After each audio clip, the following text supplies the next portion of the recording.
Армысыздар, менің құрметті оқырмандарым. Менің арнама тіркеліп, лайк басып, комментарий жазуды ұмытпаңыздар. Ол кезде мен университетте оқып жүрген кезім, 3-ші курста едім, деп бастады сөзін Рая көзіне жас алып. Рая менің фейсбуктағы парақшамда достар қатарында бар еді. Бірде екеуміздің бір постыға жазған пікіріміз сәйкес келіп, солай екеуміз жақын танысып кеттік.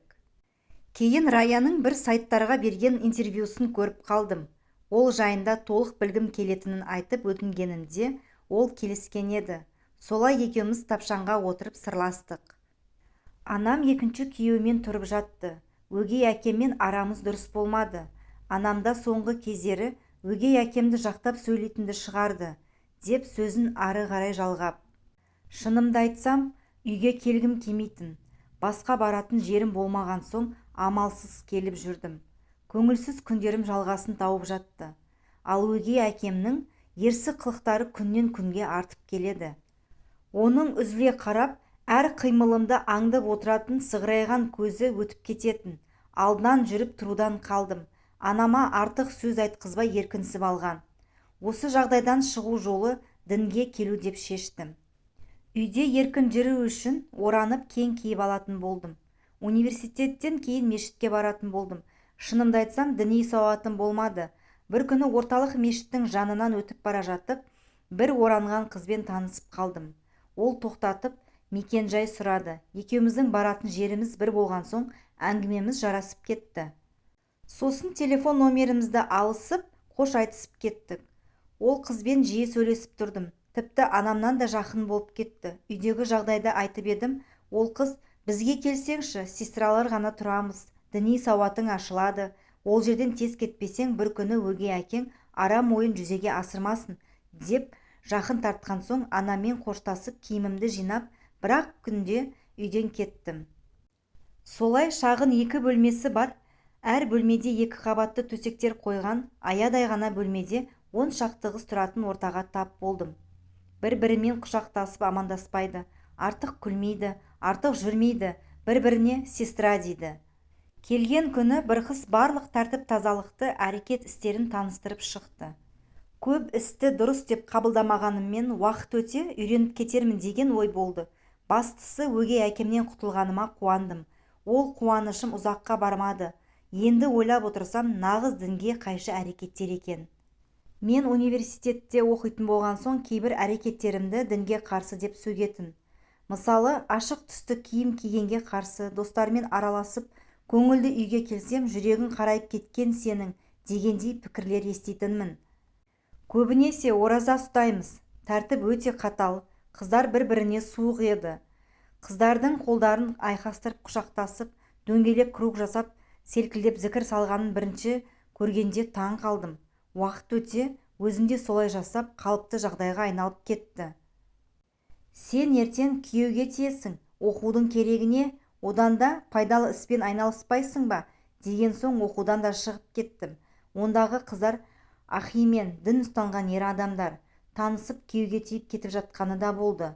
Мен сол жердегі сестралардан дінді үйренуді жалғастыра бердім. Адамдардан ерекшеленгенім сол, сырттағы әр адамның еркін жүріп тұрғаны маған ерсі көріне бастады.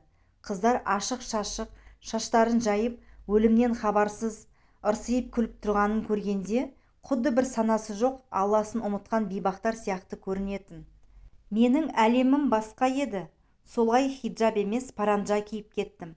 Анам куратордан жағдайды естіген сияқты, телефоныма звондап, бүгін Зеленый базар жаққа келші, деп кездесуімізді өтінді. Ол айтқан жерге келдім. Не айтқысы келгенін естігім келді. Әдеттегі асхананың бірінде отыр екен. Қарсы алдына келіп отырып жатсам да танымады. Бетімді сәл ашқанда барып, таң қалысын жасырмай ойбайлап кетті. Бірден, не киіп алғансың, деп дауысын көтере. Анамды көріп сағынып, құшақтап, еркелегім келгенімен, оның киген киімі мен отырған жерін көріп өзімді тоқтаттым. Анам қайталап сұрап, не мынау қап-қара киініп, бұрын күйеу өлген әйелдер қара жамылған, сен тұрмысқа шықпай жатып, деп анам дауысын көтере. Бұл Алланың сүннеті, әйелдерге парыз еткен, орамалды да тақпайсыз, Қайдан түсінесіз? Неге шақырдыңыз? Асығыс едім. Универден неге кетесің? Бір жыл ғана қалғанда. Түріңді қарашы, сұрланып кеткенсің. Немен айналысып жүрсің өзің? Сіздерге қарағанда пайдалы іспен. Алланы танып жүрмін. Сіз өзіңізге де бір қараңызшы. Шашыңыз ашық, көйлегіңіз қысқа, халалы емес жерде отырсыз. Алланы ұмытқансыз. Ертең мен сізге көмек бере алмаймын. Осы өмірден бастап ақылға келіп есіңізді жиыңыз, деп анама қатты айттым. Сен анаңмен қалай сөйлесесің? Дінге келдім болды, ақылды болдым деп тұрсың ба? Одан да сабағыңды оқып, универді бітірмедің ба? Анамның әр айтқан сөзіне ашуым келді.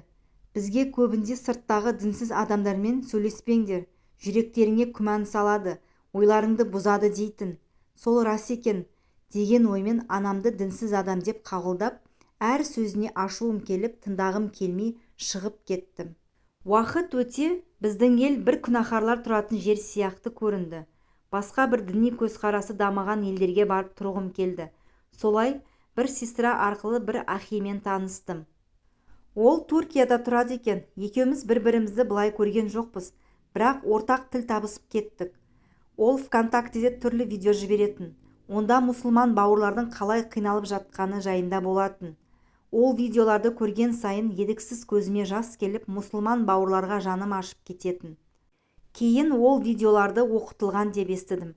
Расында сол видеоны көрген сайын өзімді қоярға жер таппай, сол елге кеткім келіп тұратын. Жиі сөйлесіп жүрген соң, ол жігіт маған ұсыныс жасап Туркияға шақырды. Мен келісіп, загранпаспорт алып, ол жіберген ақшамен Туркияға келдім.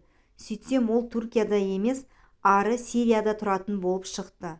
Оның айтуынша Түркияның шекарасынан ақша беріп, ары өткен соң машинамен бір жігіт күтіп алды. Ары қарай қираған үй, тозы шыққан балалар жүрген шағын қалаға келдік. Қайда келгенімді де білмеймін. Жаңағы жігіт өмірімде көрмеген, менімен сөйлесіп жүрген, есімім Ержан деген бір қара жігітке табыстады. Сол где-то 2012 жылдары алғаш көргенде менің шошып таң қалып тұрғанымды байқап, ол жұбатып, сауапты іс жасадың, иншаллах. Мұсылман бауырлармен бірге болуың ең дұрыс шешім, уайымдама, біз жеңеміз деп жұбатып, алғашқы жылы қолдау көрсетіп жүрді. Ол жердегі тіршілікті айтып сөзбен жеткізе алмаймын. Күніге жазықсыз қырылған адамдар, жесір әйел мен жетім бала. Күйеуі өлмей жатып, әйелдерді талақ айтып ауыстыра беретін. Менің күйеуім де көп өтпей шейіт болды. Ол өлген соң өзімнің жанымды бағу үшін екіншіге тұрмысқа шықтым.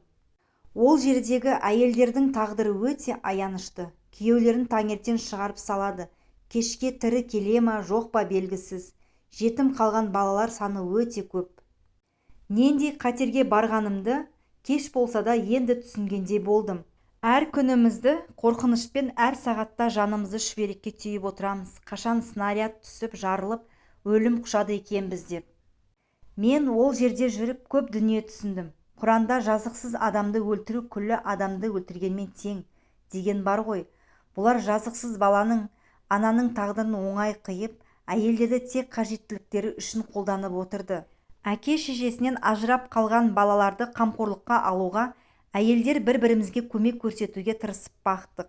Сирияның өз халқы жақын елдерге босқын болып кетіп жатса, аяусыз қан төгуден аянбаған Даиштың қатарына жан-жақтан мұсылмандар көмекке келіп жатты. Мен осы елде жүріп, туған жерімді, елімді сағындым.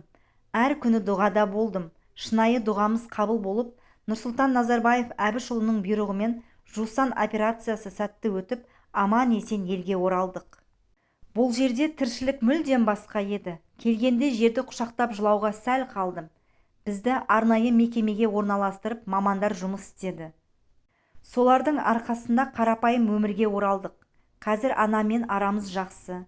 Паранжаны шештім, көріп отырғаныңдай өзің сияқты орамал тағамын.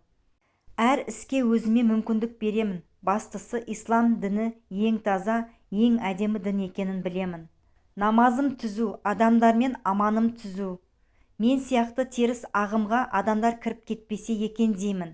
Исламда көп дүниеге шектеу бар деген қате түсінік. Я, шектеулер бар, бірақ олар орнымен. Сосын адамды білмей жатып, сыртынан дінсіз деп айып тағу да қате түсінік.